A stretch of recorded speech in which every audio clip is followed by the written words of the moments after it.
नमस्कार, स्वागत है आप सबका नारद टीवी पर। देखा जाए तो अब तक का पूरा साल ही अप्रत्याशितता के साए में रहा, जिससे बॉलीवुड भी अछूता नहीं रह पाया। शायद तभी बॉलीवुड की हिस्ट्री में पहली बार फिल्मों से ज्यादा कोई और ही मुद्दा सुर्खियों में है। किसी भी सिलसिले का एक दौर ऐसा भी आता है जब वो अपने चरम पर होता है। हाल फिलहाल में जिस खबर ने बॉलीवुड में सबसे ज्यादा तूल पकड़ा है वो है नेपोटिज्म और फिल्मों का बॉयकॉट। 2020 के 8 महीनों में ही इतनी फिल्मों का बॉयकॉट किया गया जितना पिछले कई सालों में भी नहीं हुआ। इस होड़ में क्या फिल्म, क्या वेब सीरीज, फिल्मों के ट्रेलर तक इसकी चपेट में आ गए। कभी सड़क 2 तो कभी खाली पीली, यहाँ तक कि शाहरुख खान की फिल्म का एक नकली ट्रेलर भी डिसलाइक का शिकार हो गया। इन सब की वजहें भी अलग अलग रही। कभी किसी वेब सीरीज का धर्म के आधार पर विरोध देखने को मिला तो कोई फिल्म हाइपर नेपोटिज्म के नाम पर बॉयकॉट कर दी गई। लेकिन इन सब बातों में जो कुछ बेहद चौंकाने वाली बातें सामने आई हैं, वो है बॉयकॉट किए गए फिल्मों के एक्टर और डायरेक्टर की बेफिक्रमंद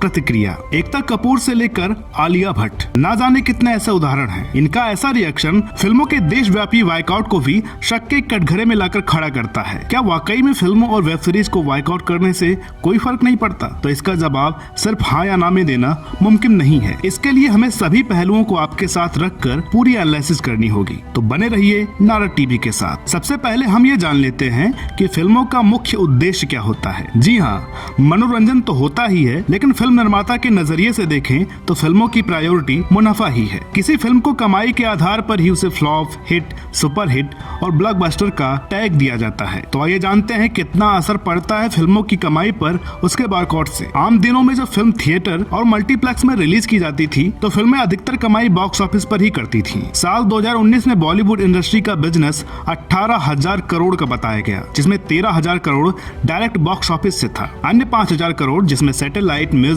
जैसे अन्य राइट्स के माध्यम भी शामिल हैं। फिल्मों के राइट्स तो कुछ महीने पहले ही टीवी चैनलों और म्यूजिक कंपनियों को बेच दिए जाते हैं, जिससे बॉयकॉट के बाद भी फिल्में सीधे तौर पर इस दायरे से बाहर निकल जाती हैं। फिल्मों के विरोध और बॉयकॉट से बॉक्स ऑफिस पर सिर्फ नकारात्मक असर ही पड़ता है, ऐसे तथ्य अब तक सामने नहीं आए हैं। जहां बीते वर्षों में कुछ फिल्मों के बॉयकॉट होने के बाद भी कमाई के लिए काफी मशक्कत करनी पड़ी, वहीं कई फिल्मों के लिए तो यह बॉयकॉट भी प्रमोशन की तरह साबित हुआ, जिसका मूल कारण है CIK यानी कंटेंट इज किंग और कस्टमर इज किंग। अगर फिल्म ऊंचे दर्जे की है तो फिल्म पर बॉयकॉट का कोई खास असर नहीं पड़ता, जैसा कि अब तक देखने को मिला है, जिसका सबसे बड़ा उदाहरण है पद्मावत जैसी ब्लॉकबस्टर फिल्म, जिसने पूरे देश में विरोध के बाद भी अपने लागत से कई गुना ज्यादा कमाई की। हमने यहाँ ये भी कहा कि कस्टमर इज किंग। यहाँ कस्टमर का मतलब सीधे तौर पर दर्शकों से है, क्योंकि आम लोग फिल्म को लेकर क्या सोचते हैं इससे कमाई पर इसका ज्यादा फर्क नहीं पड़ता। जो रिलीज फिल्म के रियल दर्शक हैं, जो इन फिल्मों के लिए अपना पैसा और टाइम खर्च करते हैं, उनमें इस फिल्म को लेकर क्या धारणा है, बॉक्स ऑफिस पर फिल्म की सफलता या असफलता इस बात पर निर्भर करती है। बॉयकॉट फिल्मों के अन्य पहलुओं पर बात करने से पहले नजर डालते हैं फिल्मों के कमाई के हाल फिलहाल के जरिए की। जैसा कि आपको पता भी है कि बीते कुछ महीनों में बॉक्स ऑफिस की जगह OTT प्लेटफॉर्म ने ले लिया है। तो आइए जानते हैं OTT प्लेटफॉर्म और फिल्म के कमाई का तालमेल। OTT प्लेटफॉर्म की शुरुआत भारत में रिलायंस एंटरटेनमेंट द्वारा 2008 में ही बिग फ्लिक्स के नाम से कर दी गई थी और 2010 में नेक्स्ट GTV पहला OTT ऐप लॉन्च हुआ। लेकिन भारत में OTT प्लेटफॉर्म की जो क्रांति आई उसका श्रेय 2015 में आए हॉटस्टार को जाता है और जियो जैसी कंपनियों की वजह से सस्ते नेट के कारण ये आम लोगों के पहुंच में भी आ गया। उसके बाद भारत में नेटफ्लिक्स, अमेजॉन प्राइम और हॉटस्टार जैसी कंपनियां फल फूल ही रही थी कि 2020 में पेंडेमिक के कारण जब थिएटर पूरी तरह बंद हो गए तो फिल्म प्रोडक्शन हाउसेस पूरी तरह से OTT प्लेटफॉर्म पर ही डिपेंड हो गए, जिससे फिल्मों के बॉक्स ऑफिस दर्शकों ने भी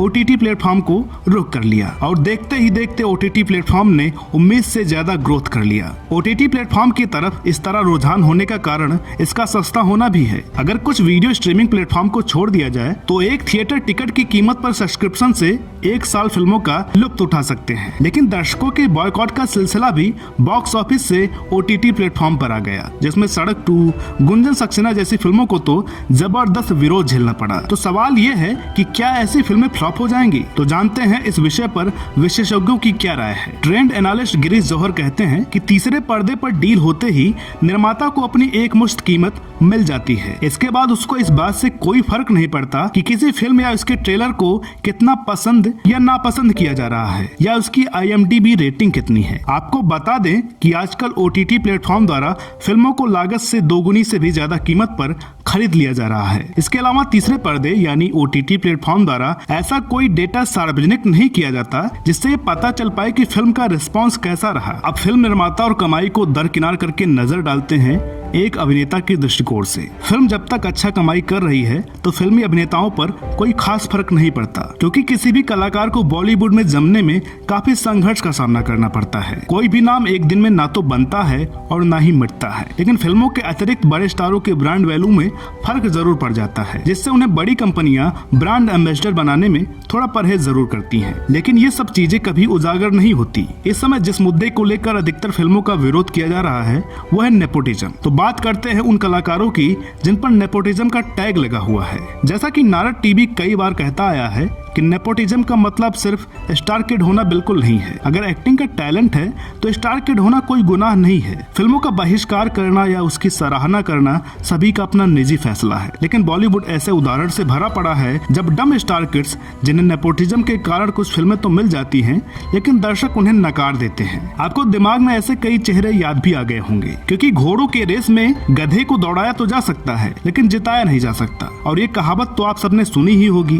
कि किसी लकीर को अगर छोटी करनी है और उसे मिटाना नामुमकिन है तो अच्छा होता है कि उसके सामने बड़ी लकीर खींच दी जाए। स्पष्ट शब्दों में कहा जाए तो फिल्मों को बॉयकॉट करने को लेकर सबका अपना अपना मत है, लेकिन बॉलीवुड के ब्राइट फ्यूचर के लिए प्रतिभा का सम्मान और सराहा जाना ज्यादा जरूरी है। बाकी पब्लिक है, सब कुछ समझती है। और वीडियो के अंत में मैं आप लोगों को एक YouTube चैनल रिकमेंड कर रहा हूं। अगर आप भी वेबसाइट और ब्लॉगिंग के माध्यम से पैसा कमाना चाहते हैं घर बैठे, तो एक YouTube चैनल है कोडेरा, और ये बहुत ही अच्छे तरीके से आपको वेबसाइट बनाने की जानकारी देते हैं। उनकी कोडिंग कैसे की जाती है, उनसे पैसा कैसे कमाया जाए, ये सभी जानकारी आपको इस YouTube चैनल पर मिलेगी। एक बार विजिट जरूर करें और पसंद आए तो सब्सक्राइब जरूर करें, क्योंकि नारद टीवी की वेबसाइट को इन्होंने ही डेवलप किया है और इस समय वो नारद टीवी के वेबसाइट को पूरी तरीके से हैंडल भी कर रहे हैं। तो दोस्तों, उम्मीद करते हैं कि आज का ये एपिसोड आपको पसंद आया होगा।